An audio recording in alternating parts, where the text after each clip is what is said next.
Good morning, afternoon, and evening. Welcome back to the Liberal Artist Podcast. I am your host, as always, Bodio Papula, and with me I have Kaylie Horowitz. Hello, y'all. And Andy Gibby Gibson. It's spooky season, motherfucker. I have news. Yeah. Breaking news. Breaking news. So, Rite Aid has recently shut down. Yep. Yeah, it just shut down next to my house. Yeah, that's and why this is apt is because Rite Aid shut down over the weekend, and the Rite Aid by my house is already a spirit Halloween. Did they just keep like the candy corn out on the shelves or something? I haven't been inside yet. I'm afraid the ghost of Rite Aid past will probably like eat me. They didn't even let the body go cold. No, it's like the banners are plastic. Like they just threw them up over. Oh my god. That's like out in Buffalo. What was it? Spirit Halloween was the old Bed Bath & Beyond. Damn. And then we started losing our Rite Aids like last year because I remember one of them was like, this was the drugstore on the corner, and now it's the Spirit Halloween on the corner.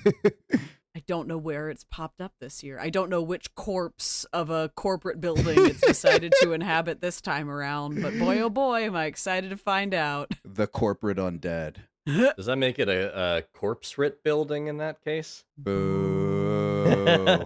You're just going to make me more powerful because I think you're ghosts. It's spooky season, baby. Okay. Yeah.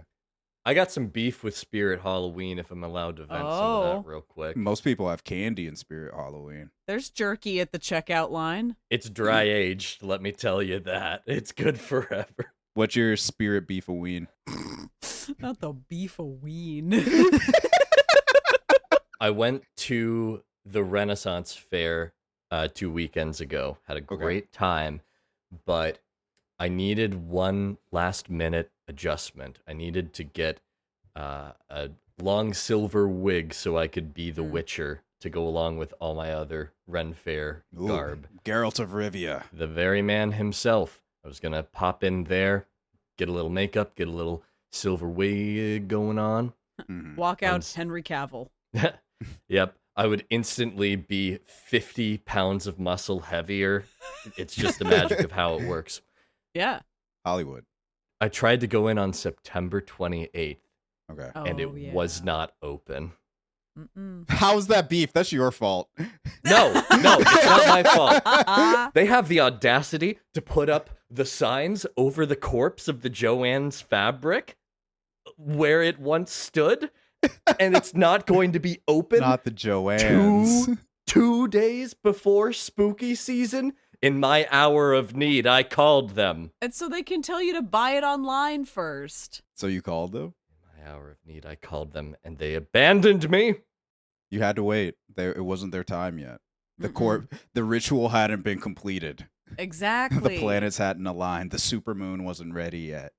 I just think it's bullshit that you can walk into any department store, craft store, or even the goddamn supermarket and still see Christmas stuff in August, but I can't walk into the cheap-ass Spirit Halloween temporary shop 2 days before October. That's my beef.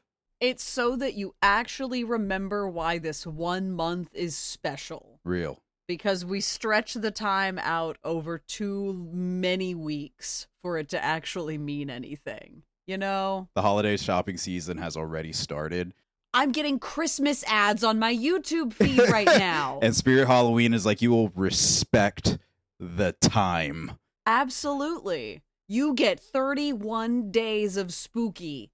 Enjoy, cherish every single and not one of a them. minute longer, nor shorter. We can have more. We have the Nightmare Before Christmas to bridge the gap. Gross. Sure. Ew. I don't even like the movie, but I need more.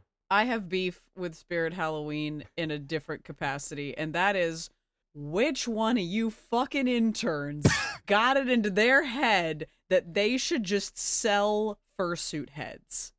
Just the heads? That's metal. That's like, metal as hell. I think they still do like the gloves, like paw gloves or tails as accessories, but like along with the section of cute animal ears, like I'm a mouse, duh. Yep. Like along with that section of their costumes, the hats and like headgear section now has full fucking fursuit heads.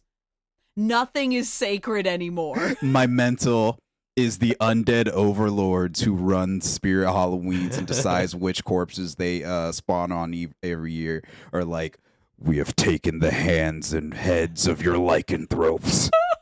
Join us in the All Hallows Eve. And it's just like a bunch of fursuits that they just stole the gloves from. Shout out to the singular full fursuit furry that I saw at the Ren Fair, walking through the humid Maryland woods. It was like at least 80 degrees. It had been raining, so it was high humidity. In basically roughing it compared to most Ren Fairs. This person was not just in a giant, like, blue furry dog cat thing, but was also rocking Ren Fair garb on top of the fursuit. Oh, so they were not lost. No, they knew exactly where they were supposed to be. They knew where they wanted to be, but good lord, I hope they've got a fan in that suit. Awesome. Oh my god. That's I didn't so get cool. close enough to smell, so I'll never know for sure. I would have shook their head. Sir, madam, other. Good shit. I respect your craft. Right, I respect the hustle. You give them the little head tilt upwards just from a distance and hope that like they saw you through the like mesh eyes that they've got worked in there. I am curious, Gibby, because I feel like every Ren Fair has its own, like obviously has its own lore and its own like icons. There's the pickle priest of I believe the New York Fair and like a few others. Does the Maryland Ren Fair, or were there any folks that like you could at least kind of clock in that level of like, I think you've got to be somebody, but I do not, even if you didn't like outside of the guy lore. in a fursuit and a vest. I mean, that's just somebody there for the fair, you know? I saw a video today of, I don't know what Ren Fair it was, but it was Macho Man William Shakespeare, basically. It was like Randy Savage get up, but he was carrying like a stack of like Shakespeare texts and had like a capelet and all that. That was like, oh, great. Stupid. I love this. Wait, let me give that a spin real quick. Okay, yeah. Oh, God. To be or not to be. Yeah, that is the question, Mean Gene, and it's the question I'm gonna be asking Hulk Hogan. Okay, my turn. This time. My turn. Alas, poor Yorick, I knew him well, yeah. One of the best macho maniacs I've ever seen.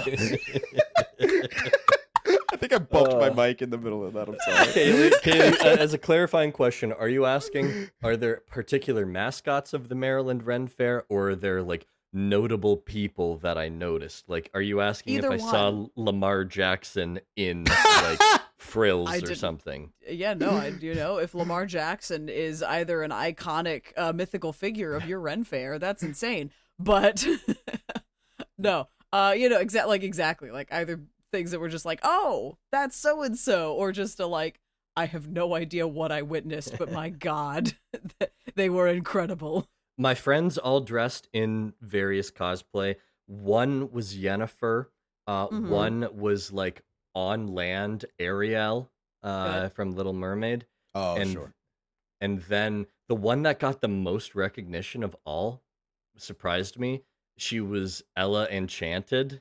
Oh, but everybody loves Ella Enchanted. That and true. Princess Bride, those are like top tier. I do have to give a quick shout out though to the one guy that was dressed as Knight Artorias, because from Dark Souls, he was dripped out from head to toe. Oh my God. And I got this one photo of him that's in like almost the exact same position as the old sad Keanu Reeves meme.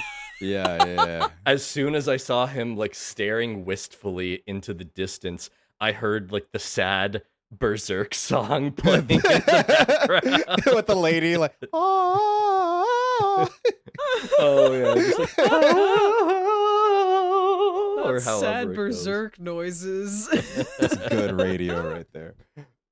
Anyway, it's spooky season, y'all. If you haven't been able to tell, dear listener. So we thought we'd open this spooky season with a little bit of a modern spooky movie. Mm-hmm. It's Sinners. Somebody take me in your arms tonight.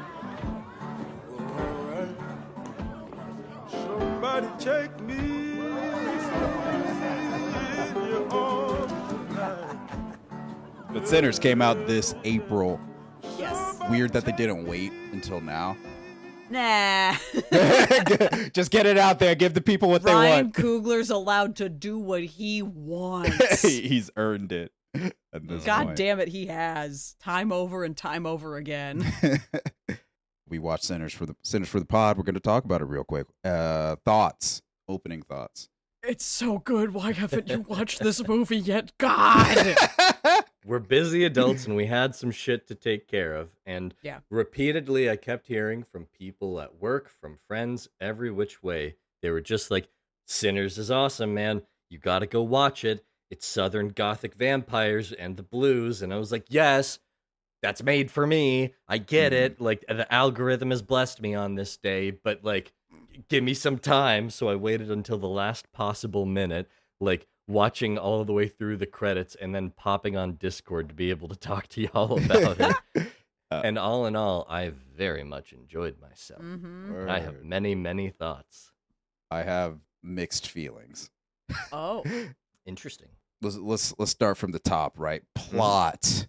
Two twin brothers, Michael A. Jordan and Michael B. Jordan. There, we got the joke out of there. We don't have to make it.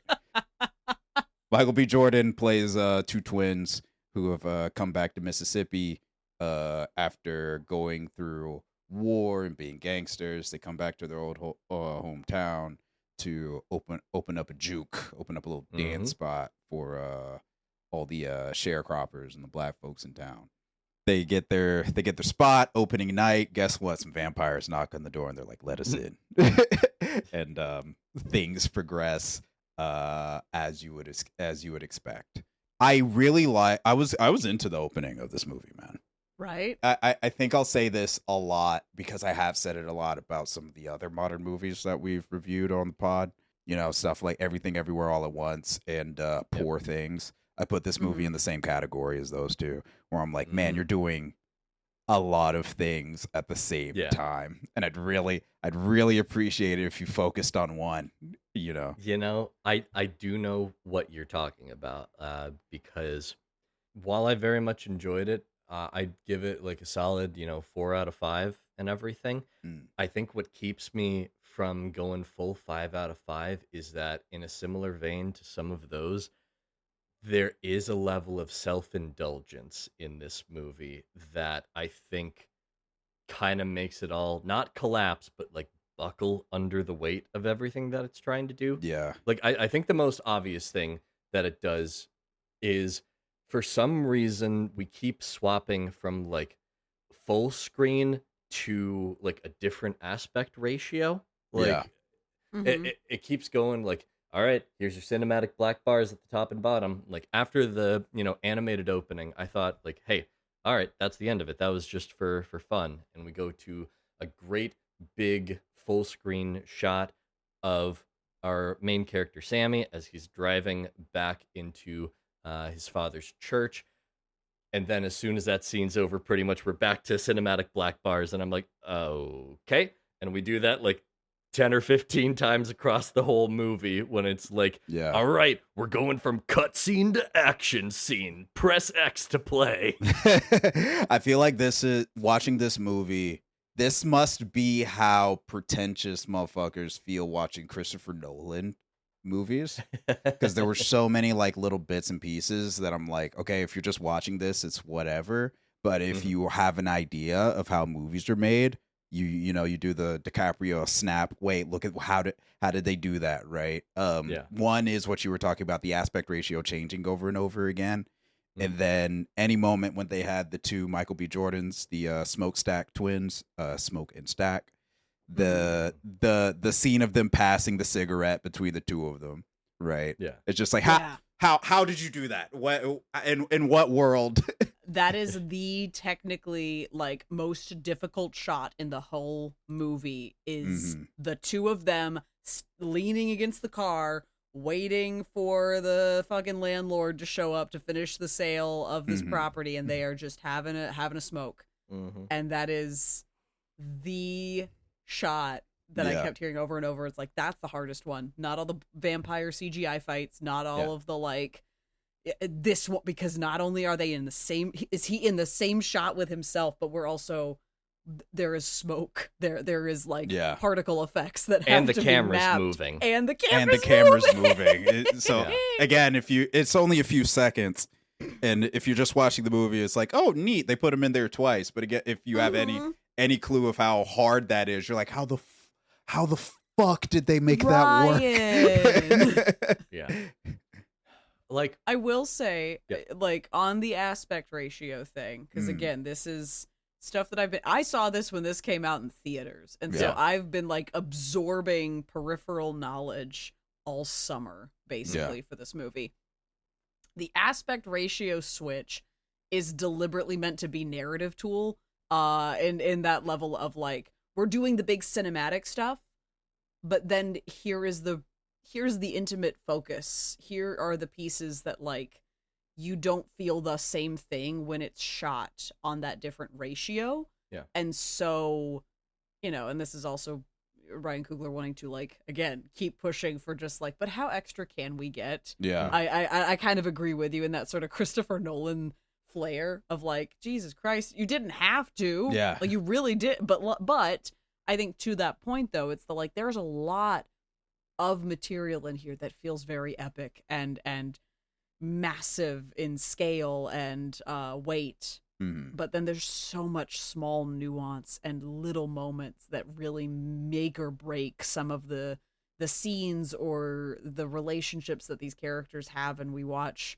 the decisions they make, that it's that like, no, and I couldn't tell you like all the moments where it does do that switch, but it's that no, but I felt like the moments that it needed to be grand, it was, and then the moments that we were allowed to be that intimate and personal with them, it was. You could definitely feel that in the first half of the movie, because that's when they really take the time. The vampires haven't shown up yet, right? So they're taking the time to like really let you get to know these characters, know their history, have them. I know it's boring. I know some people don't like it. I love a scene where it's just two motherfuckers just talking to each other and acting their hearts out, not screaming at each other. It's just we had an emotional past, and we are verbalizing that through our voices. You can see it in our bodies, right? The acting was, I had to turn my brain off, because when folks not from the South start doing Southern accents, I start going like, But the accents were pretty okay for a period piece. I will say. What did you all think about the sound design choices in the first act? Kaylie loves it. Yeah. Dude, first act has you fucking jamming, like scared a little bit, but also like anytime we get Miles, who's sort of our like, we focus on the Smokestack twins, but it's like, no, this is Miles' story though. Yeah. He's our sort of like audience POV character. Yeah. He becomes the story keeper because, spoilers, there ain't a whole lot of folks left by the end of the night. Yes. But anytime you get him comfortable enough to play that guitar, oh my God, the way they kind of allow that sound to wrap through everything and feel magical. Yeah. Not just in the moments where like we see magic literally happen, or figuratively, in the juke joint, kind of in the act 2, but like as we're seeing him, okay, how good are you? How, we keep talking all this and seeing and hearing that sense of like, no, there is something strange but intriguing and special in a good way about this as well. And even with that like magic, there's some realism to it with the sound design. Like when they open the juke joint, you hear the piano that the old musician Delta Slim is playing. But even just watching it on a TV without a sound bar, you get the sound of all of the shuffling feet on Yeah. wood Yeah. floors as well, to the point where that becomes a percussive element along with the piano. Like, not only do they do a good job of mixing it, making it clear, but also realistic, but I like that there's conversations that are only happening in the right channel, the left channel, all of Yeah. these off screen that make the space feel really lived in.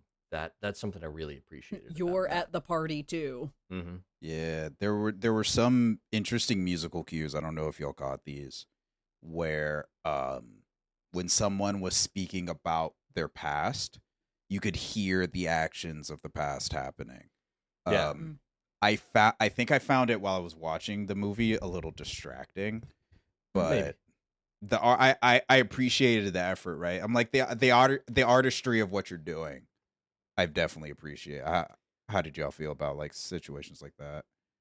I loved it, but also I think in that sense of this movie deals with time in a lot of ways that I think kind of go under noted. Like, again, it's juggling a lot, and I think time and space are part of it, and you don't either you don't realize it or you kind of forget it. So let's get into And that. so like having sorry. those kind of lingering thoughts float in underneath in ways where it's like ghosts, and you don't know if they're actually from the past or the future or some other space in between.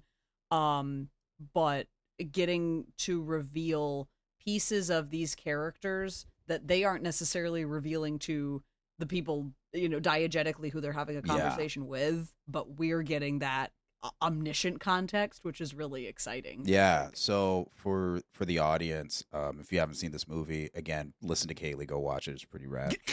The magical element that comes from not the vampires is Miles, aka Preacher Boy. He's a special kind of singer. He's got a special kind of voice that can like connect people's hearts through time, essentially. Mm-hmm. So when he sings, they kind of play around. There's the other huge scene that people talk about at the juke joint, when he's finally performing, where he's singing and we pull different iterations of him through time. There's like the blues version of him, there's the rock version of them, there's the hip hop version of him, and then that spawns into not only the versions of him but different versions of people at the juke joint. We see more futuristic people, more people from like African colonies. There's an Asian family, so we get them in the mix, right? And we have this like time traveling party, basically. That's the biggest one, and then they play with that basically every time he has a song, every time he sings. And it's interesting. It's I agree, man. It's definitely interesting. Again, I think when it was happening over conversation, I think when I was watching it, I found it distracting. On review, I'm like, no, that was a cool choice. Right. That I'm glad they made. I think that's a good subtle choice to make. That's like trusting your audience to kind of listen with both ears, like one kind of tuned in on one channel, one kind of tuned in on the other. I think that works better than what they do visually at some points where they cut back to an earlier shot in the film, such as when they bring up Smoke's deceased infant daughter. Yes. And they cut back to the frame of him laying flowers down at the gravestone there. Yeah. I feel like it's because it's such a deliberate choice to show that from that angle that the audience can interpret that the first time that they watch it. I find it like you're not fully trusting your audience to remember something so deliberate, so you have to cut back to it. Yeah, you don't have to remind me. The same can be said of when Grace is thinking about her young daughter who could be in danger back in town because her husband Beau's been turned into a vampire, and the master vampire is trying to emotionally manipulate them into joining them. Like, cutting back to that, I get it, but it's like, this only happened an hour ago. Yeah. Unless your audience is full of the most, like, TikTok, iPad kid-brained children with no recollection or attention span whatsoever, give us a little grace. Because even if we don't pick up on it the first time, somebody on Reddit or some shitty YouTube short will say, Right. "Did you notice this in Sinners?" And you've already shown that you trust us, right? Yeah. Through other actions in the movie. So you don't Yeah. really Sure. need to baby us in that way. I get what you're saying. Yeah. Although, like, yes and no. I don't remember finding it as egregious, Mhm. but again, that I think that's the thing. I remember not feeling like it was overstated, other than like maybe towards the end. But by that point, it's kind of like Miles trying to like put the pieces back together in his own mind, if Yeah. that makes sense. Yeah. But for other characters' POVs, I didn't find it as like obtrusive. Partly, I think, for that like reminding of what else is at stake and the visual. Yeah. I don't know. I know. Like, I get that. Yeah. Aiding in that, so you're not just trying to be like, wait, who the fuck? It felt Who? like an 'Cause ant- there are a lot of characters There are a in lot this of movie. characters. True, but there's like one particular moment right when the three vampires show up that you see all of the main characters that you need to know that are right in the door frame with them Yeah. together. It's like saying to the audience, pay attention to these 6 people. These ones. We spent Yeah. like 30 minutes with each of them at the start here. Yeah. You know them, remember them, they're going to be important. That's Yeah. like the director specifically pointing that out. What I find difficult is that there's a lot that I really like that depends on trusting your audience, Mhm. because people in general know the tropes of vampires just about as well as they know the tropes of zombies. And in fact, I think vampires are more consistent with their tropes. So it's easy to already be familiar with the cultural aspects of them and the mythos behind them, to the point where we don't have to see everything to know what's going on. My prime example for this is when Cornbread goes off to take a piss in the woods. We already know Oh. that the spooky white people are out there. We Right. haven't, like, all of the people in the juke joint haven't confirmed it, but they're like, you're a bunch of white people that are singing some like Irish folk songs or something. Sorry, guys. I don't care if you're vampires. This is just like a bad vibe for what we've got going on. I So- heard y'all folks are having a party. Yeah. So Cornbread goes out into the woods by himself. Classic horror trope of like, Yeah. uh-oh, something bad is about to happen to this poor man. And all we have to hear is a couple of whispers from, the king vampire, and we know something bad is going to happen. I like that they don't cheapen the moment with a jump scare. Yeah. I really like we already know. It cuts back to the party because it's like, sorry guys, Cornbread's dead. It's over. Like, GG's. No more cornbread. yeah.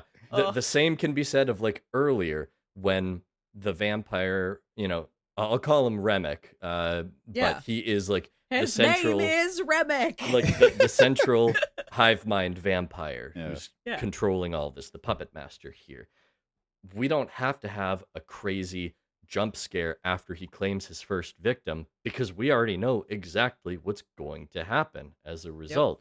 I like that we're given trust in moments like that, but it's also like kind of 2 steps forward, 1 step back with like cutting back to earlier scenes, and that could be a stylistic thing. I think but- it's style. I think it was also, from my understanding, a like, fuck, we need to cut down this movie. Like, there were a couple extra scenes and other things that, like, I think they had to boil down the runtime where they could. Yeah.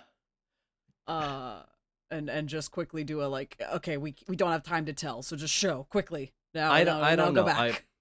My opinion is that if that was a concern, they wouldn't have fallen at the end to Return of the King syndrome. Oh man. Oh, God. Like the whole deal is that you could cut the movie off with either Preacher Boy driving away from home and making a choice to be on his own. You could cut it away as his father's begging him to give up, the devil music of the blues, and he's like clutching to his broken guitar. You could even cut away with him in Chicago at his own blues club and end it there. You could cut away the moment that Stack and his girl are invited into the blues club. You could cut at any point, but not only does it continue that scene as like an extended mid-roll credit scene, you get a scene after the credits too. Like, I didn't stay for that. Well, no, and that's him singing "This Little Light of Mine," if I remember correctly. Who's him? Miles. Okay. Preacher Boy. Miles. Yeah. Words. Continue, Gibby. There's so many parts that you could say, all right, we're good, but it just can't let itself go from like the temptation of doing one last cool thing. Like, right. you guys keep saying Ryan Coogler. Yeah, you guys keep saying Christopher Nolan. I think Tarantino's a more apt comparison. Fair enough. Because it's like, yeah, we got to have one last cool shootout where we kill the Klan. And I'm like, yeah, that's pretty fucking dope. Sure. Yeah. Like, but we could stop at any point. Or you could just have him picking them off one by one and then cut to the end of it of like, he's bleeding out, they're all dead, and he sees, his dead lover in the afterlife that he's going to join. There are parts that you could take out. Like, this is my editor brain talking.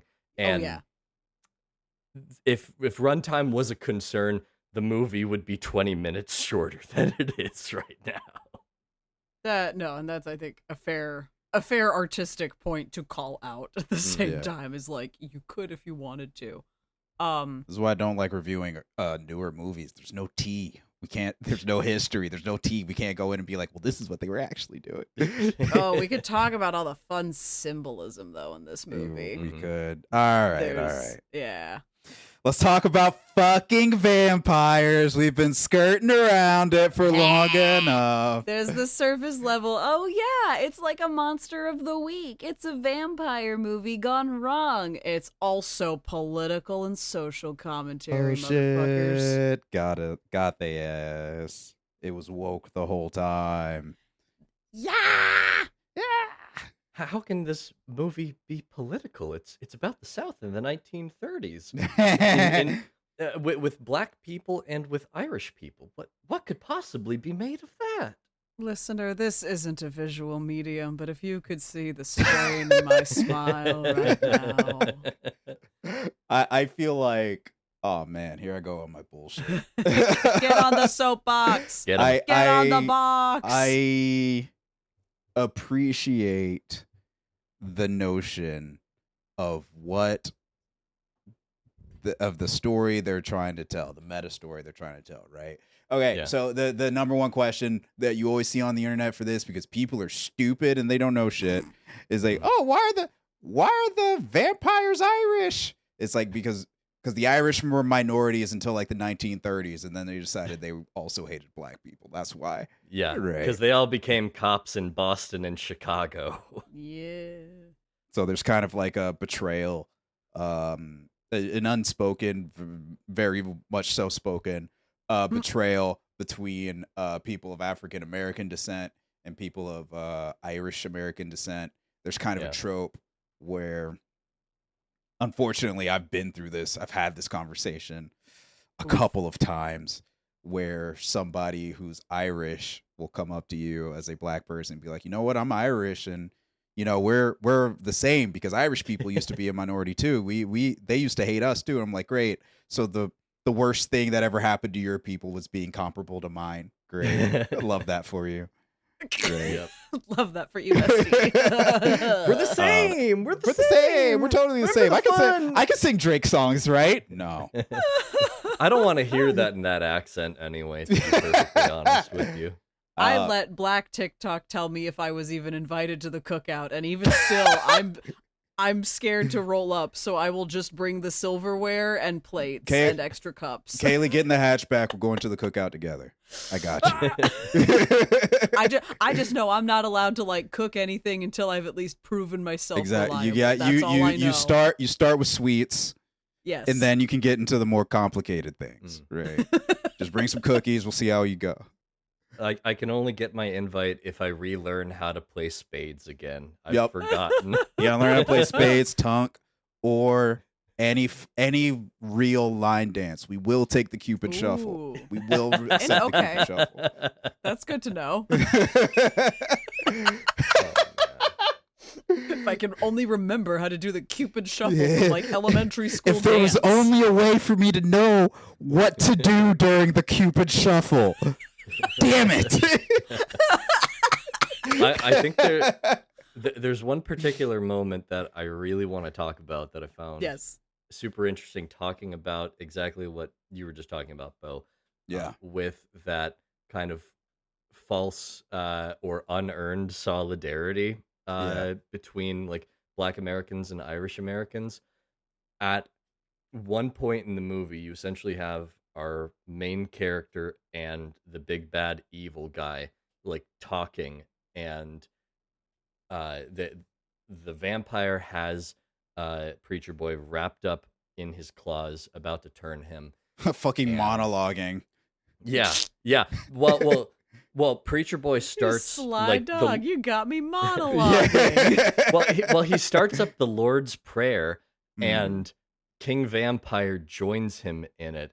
And he says something along the lines of like, yeah, they brought those prayers to my land too, just like they did to you. Like there's interesting commentary about like the Christian faith being forced upon people who, you know, are coming from like Druidic or African religions and everything. And he uses this little pinpoint, something that Preacher Boy certainly seems like he's got a lot of doubt about, like if it's something he wants to continue in himself, and that almost is enough to like be like a fulcrum to like, maybe not to interest Preacher Boy, but to like stall him for a second. So I find it really interesting that like you brought up that experience before, and kind of plays into that in the movie. Well, yeah, right. Like African Americans are known, especially in the South, right? And the American South are known for their spiritualism. But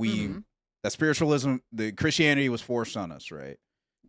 As we came over on slave ships, they were like, you worship this God now. They kind of, and you also have like slave Bibles being used to like subjugate people further when they can't read like English text that's been edited. And the Irish went through the exact same thing, except instead of the Puritans and the Anabaptists and the Protestants doing to them, it was the Catholics, right? That's what St. Patrick's Day is about, right? Yeah. Driving away the snakes. The snakes aren't snakes. You know what I mean? We've all seen the Brennan Lee Mulligan clip from Dropout. I haven't, but they were lizards the whole time. They're murdering pagans. They're making the island right for the Lord. But yeah, I mean, there's a lot of in weird Irish people's defense. There's a lot of parallels. Weird Irish. Well, to be fair, like I've seen this. This is a very recent clip from a performance, a Hozier concert, where you know, in a the sort president of of Ireland, right there, folks. Absolutely, he is. Like in that like sort of like, hey, there's more that unites us than divides us, kind of, you know, rallying cries. Like Ireland looked to the civil rights movement of the United States when they were looking for like, you know, voting rights and recognition and independence. Like the American like civil rights movement of the South, like fully inspired Ireland to actually say, you know what, enough is a fucking enough. Yeah. The Irish are cool by me, man. Let me put that out there. I say fuck Britain a lot, and I mean it. But and the Irish would say more and worse. Yeah, I say that with my entire chest. Yeah. But me North and the Ireland's dope. North Ireland, y'all can stay. Y'all come to the cookout too. Ireland, y'all better fucking be there, man. Y'all were the first on the invite list. Look, trust me. Scotland's invited too, by the way. As somebody that's gone to a lot of Irish restaurants whose family is very proud of their Irish heritage, ask them to bring the booze. Do not let them cook. I'll eat a little haggis. Okay, you say that's that on now. you, buddy. Like, I'll give it a whatever try. happens to you after, everything. Pick up something from the Tesco. It'll be fine. No. Irish food is like British food, but somehow with less spice available But to the them. potatoes. The potatoes. Okay, fine. All right. Yeah, because butter's a spice. Hell yeah. Back to the original topic though, Back to 'cause vampires. Gibby, that scene in particular is something that like stuck with me because, you know, for as much as this movie very deliberately is looking at, you know, divides of race and class in a very divided time, not like we still aren't in one, but Yeah. one of the things that really intrigued me was this way that Sinners looks at religion and spirituality. We have Annie, who is smokes. I can't remember if they were actually said they're married. Stax X, Or right? She was Stax X, correct? Right. Yes. And also like a Louisiana voodoo practitioner. Oh no, I was thinking of the Yes. wrong woman. Sorry. I was like, wait a minute. Smokes Yeah, Box. You were thinking of Mary. It's Yes. Stack and Mary. Yes. Yes. And then Smoke and Annie. Annie, who exactly practices hoodoo, and sort of has that sort of spiritual connection going. She's also sort of the one who recognizes, hey, that's not cornbread's not cornbread anymore. Right. We should close the fucking door. But so we have kind of and the Chows are two sort of Asian characters in this mix that run, you know, the grocery store, quote unquote, but there are two different grocery stores on the white side of town and the black side of town. Yes. But we're getting kind of these different characters treating it in different ways. But the final scene between Remick and oh my god, I keep wanting to call him Miles because I just see him like as Miles Caton, like gospel prodigy that he is as a human being. Preacher Boy. We're going. I'll call him by his nickname. Preacher Boy. But in that conversation, and exactly, we have the moment of like, you know, what was forced upon you versus what do you actually want to walk away with, sort of connection to religion, because Sammy is literally he's Preacher Boy. His father runs the congregation, like the church of that town.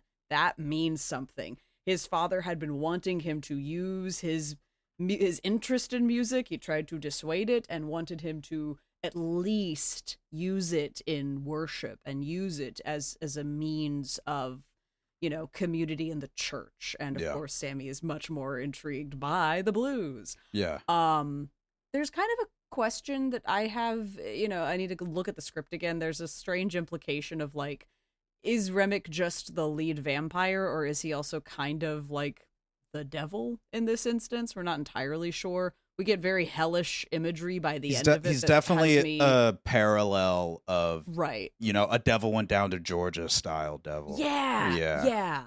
I'm so obsessed with this parallel, and I don't even know if it's intentional. But on the idea, if like your Satan is Lucifer, if you're following that, then here are two sons of like powerful like father figures that sit in a place on high that are both going to be Sammy, who doesn't quite know it yet, like or already knows the disapproval but has not felt the full casting out for the connection that they both have to the greater spiritual reach of music. Like that this gift is something that they want to use for good and is consistently being denied that because it does not fit the specific mold. The interesting thing about you said his name is Remick, the head vampire, is that he sincerely believes that he's saving them, right? One of the big plot points, or becomes a big plot point. It's not a big plot point when he mentions it. He's like, "Hey, these first two white folks I turned, they're part of the clan, and they're coming to get you all. Now they're on your side, but your side has to be my side." and we can all make our own community. We can all be accepted at the same time. We can all be accepted by each other if we're all on the same You just side. have to die first. Yeah. But you're chilling after that. There's one more particular myth that we have to mention when we talk about the blues and the devil. Okay. And that is of legendary blues musician Robert Johnson. Okay. He is one of the most prolific figures in the Mississippi Delta style blues that goes on to influence so much of rock and roll. Also, in the same way that he died when he was about 27 or so. The club. As the club. The club. He's kind of the originator of it. The myth goes that Robert Johnson made a deal with the devil at the crossroads in Mississippi for unparalleled musical prowess, but sells his soul in the process. He is the original, like, brutal moment. And I think we get some parallels to that because you have so much untapped potential with Preacher Boy and his ability to tap into the past as well as the future. Imagine the deal that becoming immortal could combine all of that together and make him more powerful than ever, but he's also lost his soul in the process. That's like his deal at the crossroads that Remick is offering to him. But at the same time, Remick has shown that he's an incredibly manipulative person. He is able to gauge the vulnerabilities of not just those around him on the human side, like tapping into Mary's grief and tapping into Grace's fears about her child, but also like being able to look into the minds of all the other people to increase that tenfold, which I think is really cool. That's a really cool twist that like you've got a hive mind aspect to that vampire. But anyways, I'm rambling a bit. I had to bring up Robert Johnson. No conversation about the blues, the devil, and all the magical prowess and powers of this can be like. Shout outs to Rob Johnson, certified crispy. And then like last thing, and then I'll say something else. Is the obvious parallel that we're skipping is the idea of like tokenism, right? Is selling out, whether you're becoming a class trader or a race trader, right? It's going to the other side and being like, hey, look at how cool it is, when it is indeed not. Right. Which I was going to say on that, I'd love to segue to talking about the badass fucking women in this movie. There's a lot of them. Mary is one of those characters. She's white passing, but she like grew up in this black community in Mississippi, but everybody else around her went, why the fuck do you want to be here? Get out of here. Like we want you to have a better life. You have an opportunity outside of this. But she's like, but I'm one of you guys. And they're like, we know, but you don't have to be. Right. And like that's a major part of her character is grappling with that. But we have Mary, we have Annie, who we previously talked about, Pauline. Pearline?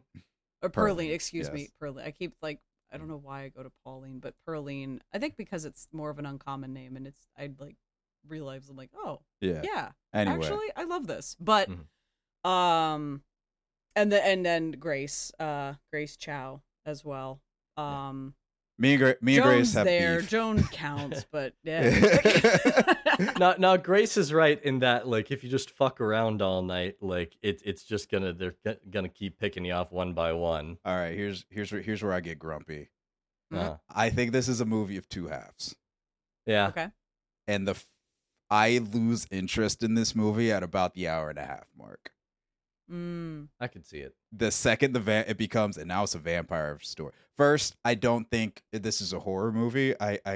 It's because I know too much about vampires. I was never scared. I was fearful for the characters, but not like scared like you are in a horror movie. Yeah. I'm with you there. Yeah. And I find that the stories, the moments that we're establishing and exploring in the first half of this movie is way more interesting than, and now we're eating people. You know. Is it weird that like it could have not been a vampire movie? It could have. I think this movie would be 1,000 times better if it wasn't a vampire movie. Like hear me out here. Or if I may, just go whole hog and make the vampires the fucking clan. Right? No, the vampires sold you the place. I know we lose all the symbolism and all that, but the vampires sold you the place. Why the fuck does the clan come first thing in the morning after everybody would have already left? No. That's the thing. Okay. They wouldn't have. That is the point. It is inevitable. Uh-huh. The mass casualty of this movie, that is part of the tragedy. It would have happened no matter what. Sure. Because during the montage, Annie is consulting the runes. Like she's throwing the bones. She is looking for answers. She is getting the same reading every time. And you can see it in her face. It is not the answer that she wants. Yeah. That no matter what, whether it was fucking vampires or the clan, they were going to die. But man, you have a much more interesting movie if you just take the vampires out and keep exploring. Really? If you could just keep exploring the relationships they had.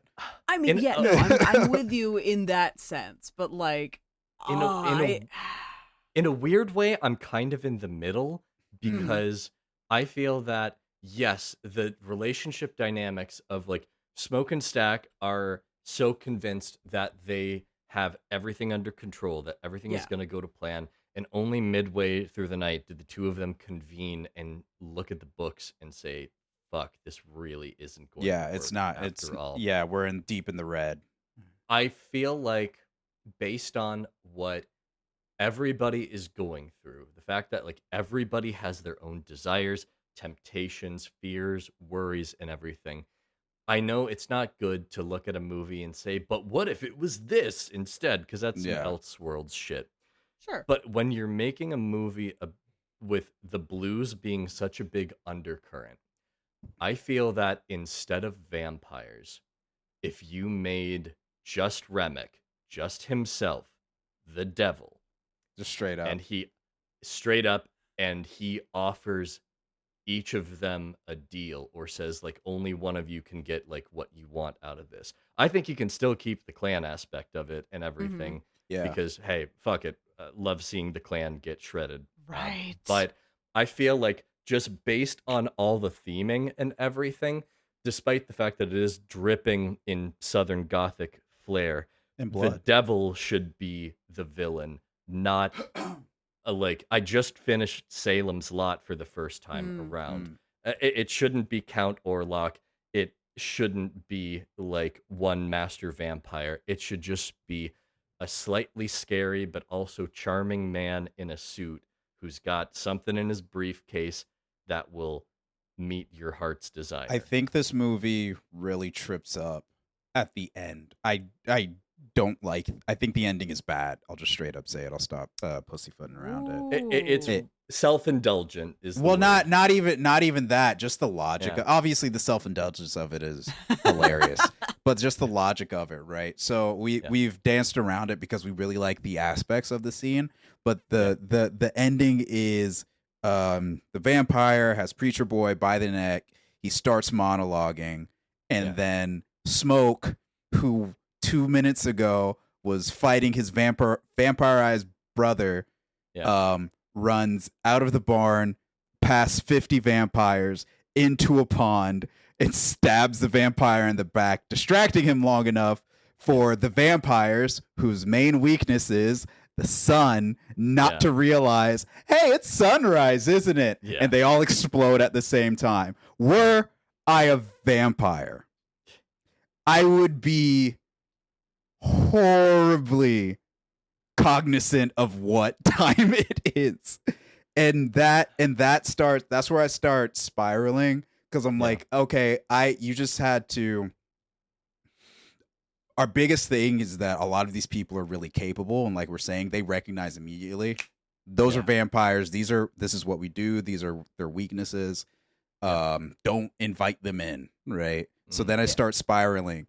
The big ending fight scene comes is because they start they manipulate Grace into thinking her daughter's dead, and Grace is a fighter, right? She's like, come and fucking get it. Did nobody have a pocket watch and be like, Grace, wait 20 minutes and then they have to leave? You know what I'm saying? They'll just go. They can't survive. We know what they do. It keeps spiraling from there. Since they know what vampires are, why have a conversation with any of them? Close it. If I know I'm dealing with vampires, the answer is because it would make a shitty movie, right? But if I'm dealing with vampires, they're like, hey, they can't come in, and they can't live. Great, close the door. I've got my rifle. I'm gonna go upstairs and sleep in a corner. I'll see y'all at 6 a.m., dog. I'm not interacting with these fools.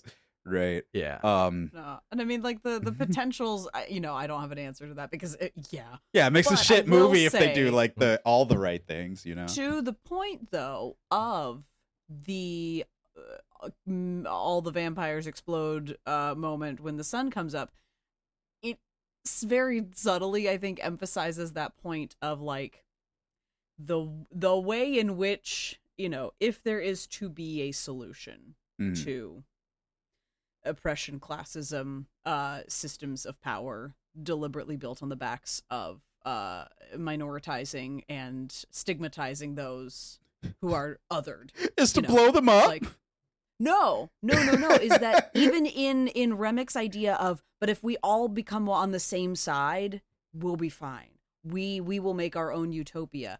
There is still one person in control of it, though, because all of the vampires are sharing the same mental link. And so when one of them self-indulges, as he does, he gets caught up in this, like, I'm only obsessed with Sammy, like, because he realizes the potential that he has. He not even forgets, but so much as forgoes safety, security, any amount of, then how do I keep the herd actually intact? Doesn't realize it's 5:45 and I can see the orange of the sun coming over this pond. I mean, but it's that level of like, he's still not really in it for the good of the whole. He's still in it for himself. I could see that. I will say, like, we're saying like we could make all the logical choices, but at this point it's 3 a.m. Everybody's drunk. Everybody's horny. Yeah. Like, my God. Who all is thinking straight This at movie this is- point? this We movie haven't is mentioned very that at all. horny. This movie is so horny. It's so horny. It's distracting. I wish half of it wasn't there. Yeah, I don't mean, like it's so it. funny though. It's so good. The ice cream, the callback of the ice cream was so stupid. But I loved it. Yeah. I mean, when it comes down to it, rock and roll, the blues, jazz, it's all horny. Like, everybody Sure. picks up a guitar because they want to get fucked, or because Absolutely. they've got a Midwest emo riff that they need to record. Maybe I just like bass. So, like, I'm not gonna fault them for that. I will also say, like, to Kaylie's point, like, of course, the like egotistical guy who's like, I've got all the answers, who is controlling the hive mind, is like distracting them from Michael B. Jordan and his giant fucking shoulders to barrel through into the water. Into the water, out of a building. They were there when he was wrestling his brother, and they were like, Stack's got it. Let's go outside.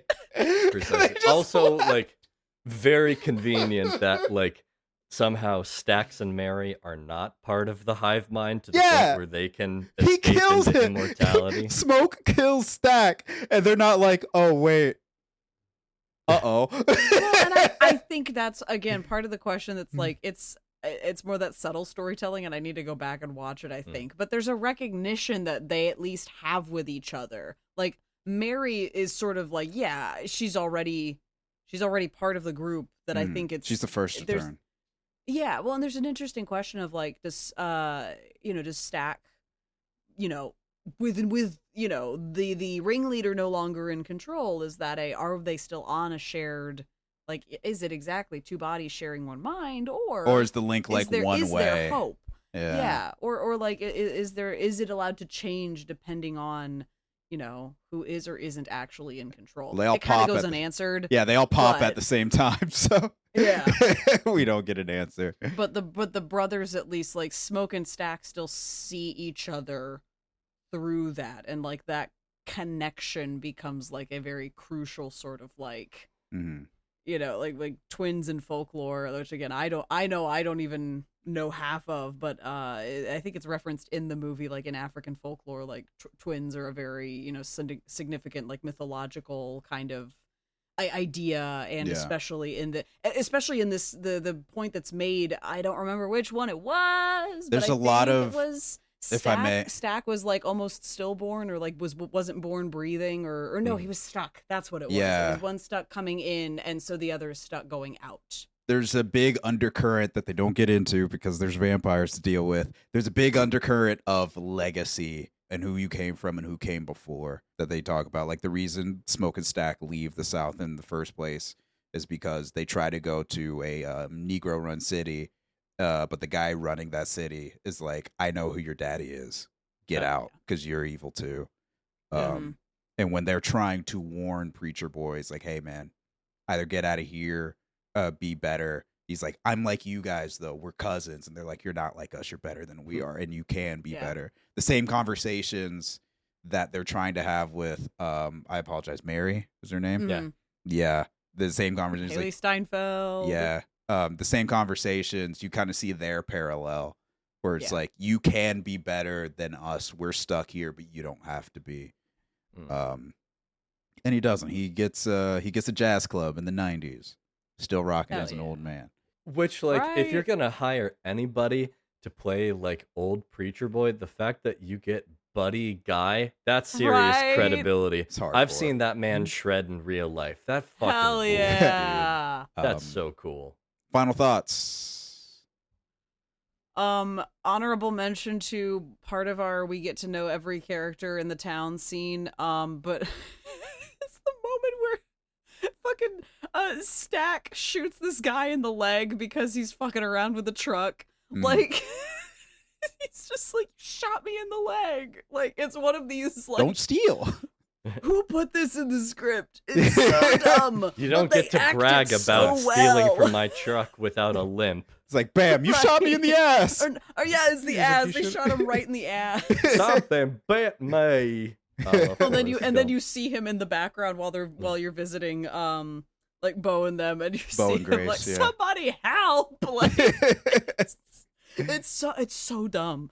But and I think that's the thing. There's a lot of these like quick and you miss it moments of like the humor built in basically through the first 2/3 until it's really hard to be funny right now. It's just kind of sad times. Yeah. Also the big giant Rocky Road to Dublin circle. God, I've loved that song before this movie, and I'm so glad that turned into like partway song of the summer. Dude, that was like Irish, the TikTok thing, right? Fucking traditional Irish music goes so hard. Oh, yeah. It's so good. I wish we had more of it. Even like not traditional, but like the protest music that comes out of like Chumbawamba, Chumbawamba. I love Chumbawamba. I was thinking about the wolf tones, but that also works. They're good. They're cool too. And I will say Rocky Road to Dublin is not like, old school Celtic music. But it's been around for a while, that it is a very recognizable, like, oh yeah, that. And then suddenly we make it dark and scary and like dark gospel-y and chanty and culty, and I'm like, oh my god. My favorite thing to witness this summer at anime conventions has been people cosplaying. Like, there's a lot of great Sinners cosplays, but it's like the whole con, suddenly we got a fucking Rocky Road circle, and here's like 3 Remics at the center of it, and all of these other characters in the circle. Is it weird that I want an Astarian at the middle of it? Okay. I better stop her, or she's gonna go on all night. And I could go on, and there's a lot. There's movies dense. There's so much in here to take in visually, auditorially.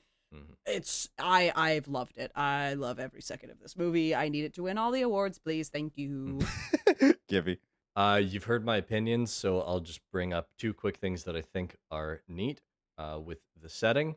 I really like that they have some Chinese characters in here, because something that not a lot of people know about is that there is a small but mighty population of Chinese people that came to the Mississippi Delta and established their own cultures, blended the two cultures together. And I know all this because I saw a feature on CBS Sunday Morning like 15 years ago. Yeah. And this is the one moment where I had my Leonardo DiCaprio just like, I know what this is, pointing at the TV screen. The other moment I want to bring up is shout out to the Choctaw people that immediately go, you guys are going to fuck up, aren't you? I fucking hate those guys. And they run away. Brother, you couldn't catch a vampire at high noon and you just left? You guys suck. He was flying, Bo. What? He was flying. The sun was out.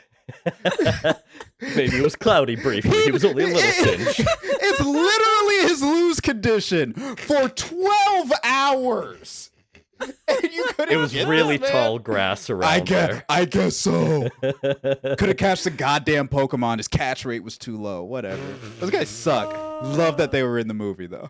Yeah. It's that level of like, hey, white people, we do want to like give you a fair warning. Nope. All right, you fuckers are on your own. Bye. Every single horror movie should have a Native American man say, you're going to make a bad choice. Everybody's going to die because of it. So I tried to tell you. Sorry, They just guys. fucking left. I can only do so Assholes. much for you idiots. I can't fix everything. I would help you, but looks at entirety of the last 300 to 400 years, depending on the time at which the movie takes place. Realizes it's 6 p.m. and you should probably get the fuck out of Dodge. Sees a Klan hood inside of the little house and goes, actually, you know what? Y'all got it. Y'all got You this. got it. And I, you know what? I'd do the same thing. I wouldn't. Do you know how many black people died because they couldn't catch a vampire in the daytime? No, and that's the thing is like, True. did they know that would happen, or was it just a like, oh? They sure as guys hell are knew also something bad was shitlords. gonna happen. You push the white lady out of the way and go get that steak and stab them. It's a wooden house. There's plenty of steaks to go around. Yeah. Again, it's a movie of two halves. I really enjoy the first half way more than I enjoyed the second half, but it's still like a good ass movie, man. Mm-hmm. This movie fucking rules. Extra crispy, man. Just like Remick at the end of it. I'll give you that one. That one got me.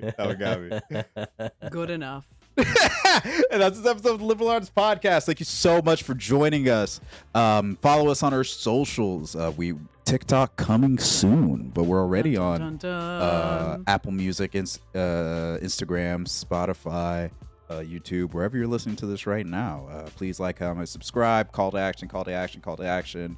Join us next time when I just have Kaylie and Andy at the I called you Andy, that was weird, where I just have Kaylie You're and not Gibby. really Bo. He's a vampire. Fans, gotcha. Oh, You already God. let me in. Peace.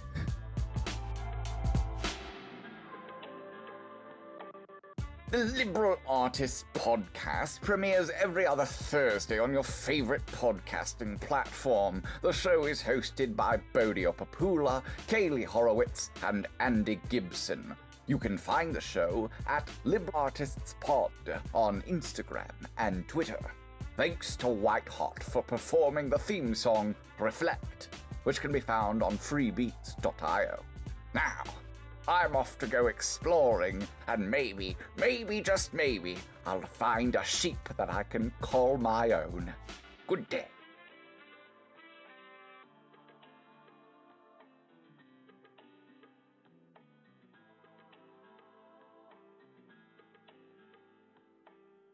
Oh, in the early month of June, keep me hovered on a kiss of the tune. I ate a spicy piece of chicken right before my mom called, and I got the experience of what it's like to be on Hot Ones. And I Oh my realized God. I am not Answering built questions. for that. I was just like, I got the registration. What's it called? The insurance policy. Yep. God, oh, don't touch the eyes. Don't touch the eyes. Okie doke.